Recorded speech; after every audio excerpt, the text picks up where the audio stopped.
여러분 안녕하십니까? 포항 MBC 뉴스투데이입니다. 나날이 낮 기온이 높아지는 가운데 오늘도 대구와 경북 전 지역에는 폭염특보가 이어집니다. 특히 체감온도는 더 높아 온열 질환에 각별히 유의하셔야겠는데요. 자세한 날씨 유아경 기상캐스터가 전해드립니다. 어제 구미와 청송 등 대부분 지역에서 낮 최고 기온이 37도 이상 올랐는데요. 오늘도 대구와 경북 전 지역에 폭염특보가 이어지며 매우 무덥겠습니다. 자외선 지수도 오전부터 매우 높아 볕이 뜨거우니까요. 나가실 때 양산이나 모자, 선글라스 등을 꼭 챙겨주시기 바랍니다. 특히 한낮에는 체감온도가 사람 체온 수준인 37도를 넘나들며 더 덥게 느껴지겠습니다. 열기가 한층 한층 계속 쌓여만 가고 있습니다. 오늘도 대부분 지역에서 열대야가 나타났고요. 낮에는 최고 기온이 36도 안팎까지 치솟아 폭염이 기승을 부리겠습니다. 실내외 작업장이나 논밭, 도로 등에서는 체감온도가 더 높아 각별히 주의가 필요하고요. 특히 장시간 농작업이나 야외 작업하시는 분들은 수시로 물을 드시고 휴식 시간을 충분히 취해주시기 바랍니다. 이번 주 맑은 날씨 속 폭염과 열대야가 계속해서 이어지겠고요. 당분간 온열 질환 발생 가능성이 높아 한낮 야외 활동과 외출은 자제하시는 등 건강 잘 챙겨주시기 바랍니다. 날씨였습니다. 올여름 대구 경북에서만 300명이 넘는 온열 질환자가 발생했습니다. 질병관리청 온열질환 감시체계에 따르면 5월 15일부터 지난 26일까지 대구는 82명, 경북에서는 248명이 온열질환으로 응급실을 찾았습니다. 같은 기간 전국 온열질환자 수는 2,311명으로 경북은 17개 광역시도 가운데 505명인 경기도 다음으로 많았습니다. 포항의 랜드마크 조형물이 잇따라 들어서며 새로운 관광 자원으로 주목받고 있습니다. 밤바다의 정취를 만끽할 수 있는 다양한 볼거리가 더해지면서 포항을 찾는 관광객은 늘어나고 머무는 시간은 더 길어질 것으로 기대됩니다. 이규설 기자입니다. 포항의 새로운 랜드마크가 될 영일대 해수욕장 빛의 시계탑입니다. 낡은 시계탑을 철거한 자리에 포항의 정체성과 미래 비전을 담아 새롭게 태어났습니다. 수평선 위로 떠오르는 태양, 그리고 넘실대는 파도의 이미지를 형상화했습니다. 시계탑은 시간을 알려주는 기능을 넘어 지역 날씨와 다양한 관광 정보를 함께 제공하게 됩니다. 네, LED 미디어 아트도 송출을 하게 되고 향후에는 연인 이벤트 프로포즈도 저희가 계획을 하고 있습니다. 그렇게 되면 이제 포항 해양 관광 도시로서 이 시계탑이 이제 랜드마크로 자리매김하게 될 것입니다. 올해 준공한 포항 송도해수욕장 바다시청도 포항의 새로운 랜드마크로 주목받고 있습니다. 현대적인 곡선미 자체도 볼거리지만 바다시청 위로 걸어 올라가 바라보는 영일만과 포항제철소의 야경은 정말 환상적입니다. 송도해수욕장 치맥거리와 버스킹 공연도 그냥 지나칠 수 없습니다. 영일대 해상누각과 환호공원의 스페이스워크 야경은 포항하면 가장 먼저 떠오르는 대표 이미지로 각인되어 있습니다. 전문가들은 랜드마크 조형물도 필요하지만 체험형 관광 콘텐츠를 꾸준히 개발하는 것이 더 중요하다고 지적합니다. 직접 체험하고 참여하는 관광 콘텐츠 개발이 필요하다고 생각합니다. 포항이 가지고 있는 해양 레저 자원과 그리고 감성적인 체험을 스토리텔링 한다면 포항으로 오는 관광객의 만족도와 체제 시간이 높아지지 않을까 그렇게 생각하고 있습니다. 바다의 낭만과 산업시설의 웅장함을 동시에 느낄 수 있는 도시 포항. 포항의 밤이 관광객들에게 또 다른 매력으로 다가가고 있습니다. MBC 뉴스 이규설입니다. 민간업체가 추진하던 포항 해상 케이블카 건립 사업이 7년 만에 무산되고 새로운 사업자가 투자 의향을 보이고 있습니다. 포항시는 환호공원에서 여객선 터미널까지 1.8km 구간의 케이블카 건립에 나섰던 업체가 2020년 착공식을 갖고도 자금난 등으로 사업을 진척하지 못하자 이달 초 시행자 지정을 취소했습니다. 시는 같은 구간의 또 다른 업체가 단순한 투자 의향서가 아닌 은행 투자 대출 확약서를 제출함에 따라 실패를 되풀이하지 않도록 실현 가능성을 면밀히 검토하고 있다고 밝혔습니다.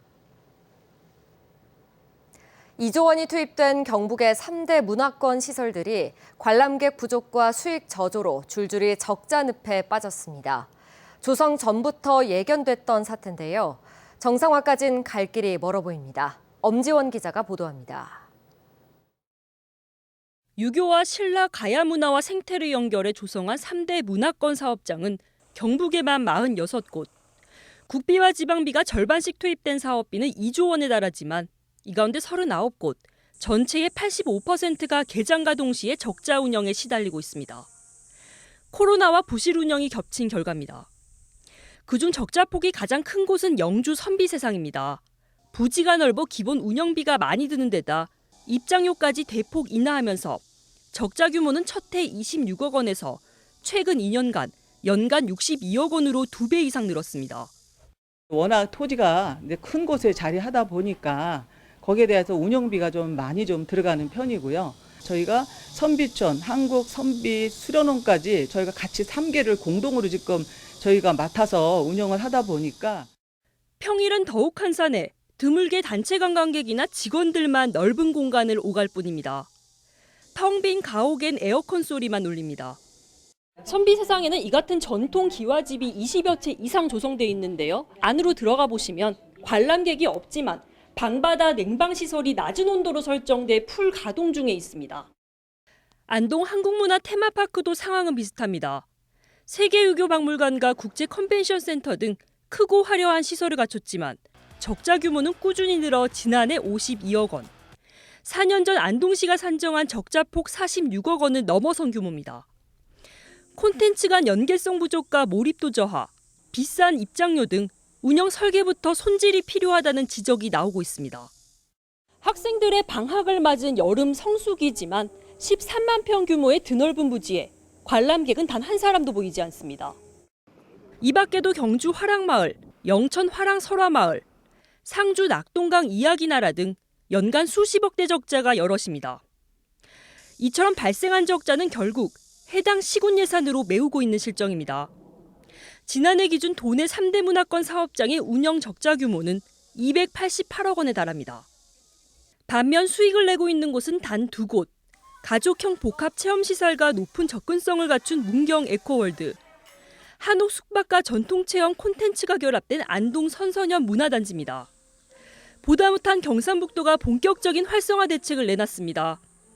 2034년까지 연간 660만 명 유치를 목표로 도는 제도와 운영 방식을 정비하고 연차별 계획과 인센티브 도입으로 시군 자생력을 높인다는 계획입니다.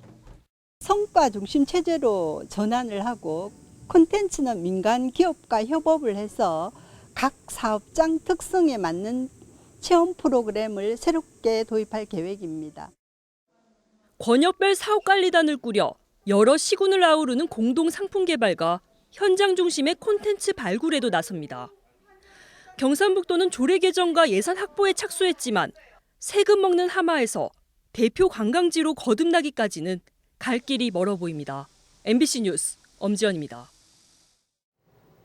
경북 도내 공립특성화고 4곳의 교명이 내년부터 바뀝니다. 경북교육청은 학교명 선정위원회를 열어 경주 공고는 한국반도체 마이스터고등학교로, 안강전자고는 경북 모빌리티고등학교, 영덕 강구정보고는 경북 이커머스고등학교, 상주 상산전자고는 경북 에너지기술고등학교로 이름을 바꾸기로 의결했습니다. 이들 학교는 산업구조 변화에 따라 반도체, 미래 모빌리티, 전자상거래, 에너지 기술 등 신산업 분야 중심의 학과 개편과 교육과정 혁신을 추진하고 있습니다.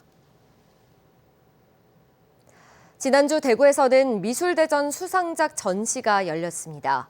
그런데 2년 전 상을 받았던 한 작품이 작가와 색만 바뀐 채 다시 상을 받았다는 사실이 취재 결과 드러났습니다. 변예주 기자의 단독 보도입니다. 나무에 인덕말리 4글자가 새겨졌습니다. 사람의 덕은 말리가 간다는 뜻입니다. 올해 대구 미술대전 서각부문 입선작입니다.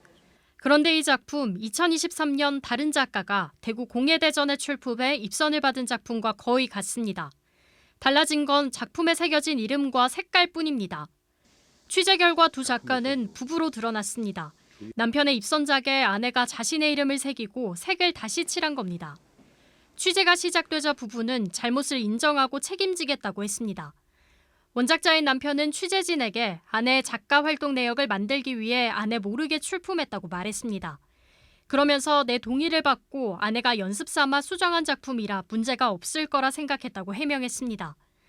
주최 측인 대구미술협회는 사실관계 파악에 나섰습니다. 해당 작품은 전시에서 제외된 상황, 주최 측은 이 작품의 수상을 취소할 예정입니다. 작품의 독창성도 인정할 수 없고 윤리적으로도 문제가 있다고 판단한 겁니다. 1, 2차 심사를 거쳐 당선작을 선정했지만 전체 심사위원 가운데 서각 전문 심사위원이 2명이라 제대로 살피지 못했다고 했습니다. 철두철미하게 검증하고 앞으로 큰 시스템을 좀 더 개발해가지고 진짜 이런 일이 없도록 철저하게 보완하겠다. 예술계는 작가의 일탈과 부실한 심사가 만든 상식 밖의 일이라고 지적합니다. 어디서 한번 냈던 건지 이런 걸 밝히기 위해서 표절하고 글씨가 오자인지 아닌지 그런 것도 다 검사를 하거든요. 시전 공모전이 지금 너무 저질로 납부됐다고 봐야 되죠. 각종 공인된 미술대전에서 입선할 경우 유명 전시회 초대 작가로 선정될 가능성이 높아 작가로서는 수상의 혈안이 될 수밖에 없습니다. 대구미술협회는 조만간 징계위원회를 열어 부정한 방법으로 출품한 2 작가에 대해 징계 수위를 결정할 방침이라고 밝혔습니다. MBC 뉴스 변혜주입니다. 경상북도 문화관광공사가 전국 최초로 미술관 박물관 통합 할인 입장권인 경주 아트패스를 출시했습니다. 지난 22일 출시된 경주 아트패스 하나로 솔거미술관, 우양미술관, 플레이스C, 불국사 박물관 4곳을 50% 이상 할인된 가격으로 관람할 수 있습니다. 공사는 통합 입장권으로 경주가 유적지, 관광지를 넘어 전통과 현대, 예술과 관광이 융합된 도시로 재도약하는 계기가 되길 기대한다고 밝혔습니다. K리그 대구FC가 13경기째 승리를 거두지 못하면서 팬들의 원성이 커지고 있습니다. 대구FC는 이런 난처한 상황에서 곧 FC 바르셀로나와 친선 경기도 치러야 합니다. 석원 기자가 전합니다. 팬들의 분노가 경기를 마친 대구 아이언뱅크파크를 가득 채웠습니다. 세움에서 한 번도 지지 않았던 상대 포항에 당한 대팍 첫 패배. 어느덧 13경기 무승으로 승격 이후 가장 긴 시간 승리가 없습니다. 팬들은 구단 관계자들의 해명에도 오랜 시간 경기장에 남아 책임 있는 답변을 요구했습니다. 오는 31일 간담회를 예고했지만 서포터즈 역시 응원 중단을 포함한 다양한 대응을 예고한 상황입니다. 경기력에서 참담함을 보이며 어느덧 3연패, 홈에서 당한 2번의 굴욕적 패배에 지금 분노는 예견된 수순이었습니다. 여기에 7월 말부터 8월 초로 이어지는 K리그 올스타전 휴식기를 통해 폭염으로 인해 발생한 체력 손실 보충과 재정비를 하는 다른 구단과 달리 대구는 다음 달 4일 FC 바르셀로나와의 친선 경기까지 치러야 합니다. 축제처럼 펼쳐질 경기에 즐길 수 없는 처지로 임하게 된 대구. 이 경기보다는 리그 일정에 대한 고민이 우선입니다. 다음 단계는 그렇게 크게 지금 신경 쓸 여력이 없고요. 바르셀로나 경기 마치고 우리가 3일 뒤인가 경기가 있죠 아마.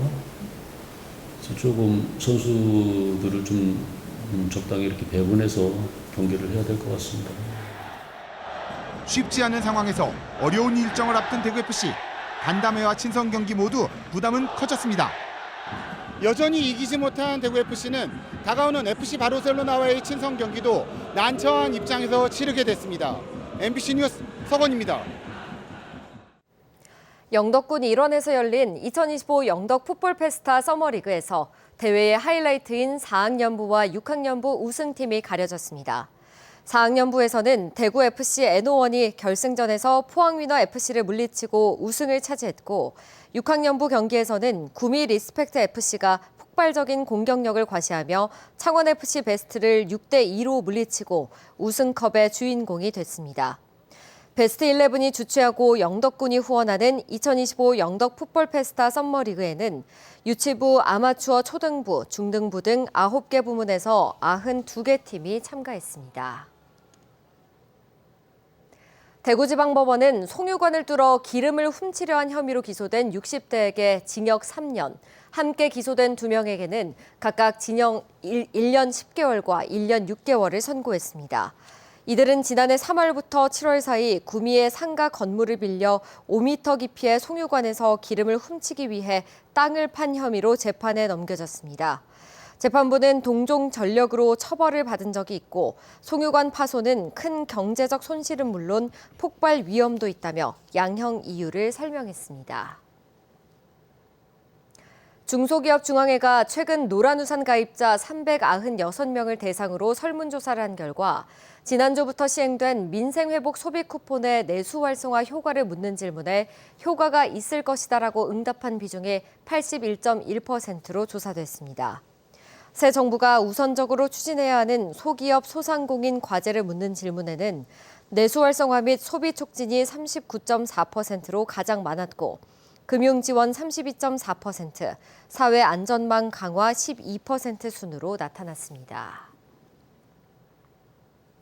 포항시는 35살 이상 임산부에게 외래 진료비와 검사비를 임신 1회당 최대 50만 원까지 지원하고 난임 부부에게는 시술비를 무제한 지원합니다. 포항 시민이면 소득과 관계없이 누구나 지원받을 수 있습니다. 특히 난임 진단자의 약 35%를 차지하는 남성에게도 최대 100만 원까지 시술비를 지원합니다. 경상북도는 도내에 등록된 민간 캠핑장을 대상으로 가족 친화형 우수 캠핑장 3곳을 선정해 지원하기로 했습니다. 이번 사업은 자녀를 포함한 가족들이 안전하고 재미있게 즐길 캠핑 환경 조성을 목적으로 지난해 최초로 도입해 영덕 메타세콰이어 오토 캠핑장, 영천 별밤 캠프, 영양 수비 별빛 캠핑장이 선정됐습니다.